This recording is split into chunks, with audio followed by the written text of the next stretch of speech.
काँग्रेसच्या अनेक पदाधिकारी व कार्यकर्त्यांनी केला शिवसेनेत प्रवेश. आमदार संजय गायकवाडांच्या नेतृत्वावर विश्वास ठेवत थड येथील कार्यक्रमात केला प्रवेश.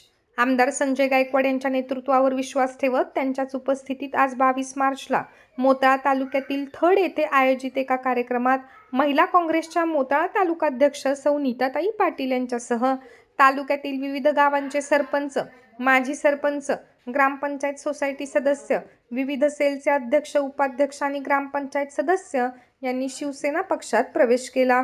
या पक्षप्रवेश सोहळ्याला युवा सेना कार्यकारिणी सदस्य मृत्युंजय गायकवाड, धर्मवीर युथ फाउंडेशनचे संस्थापक अध्यक्ष पृथ्वीराज संजय गायकवाड, शिवसेना नेते विजय अंभोरे, शिवसेना जिल्हा प्रमुख ओमसिंग राजपूत, सुभाष सिंग राजपूत, गणेश सिंग भाऊ राजपूत, विजय सिंग राजपूत, उपजिल्हा प्रमुख भोजराज पाटील, माजी नगराध्यक्ष विठ्ठलराव येवले, किसान सेना जिल्हा प्रमुख संदीप गायकवाड, गणेश बस्सी यांच्यासह इतर पदाधिकारी व शिवसेनेचे कार्यकर्ते उपस्थित होते.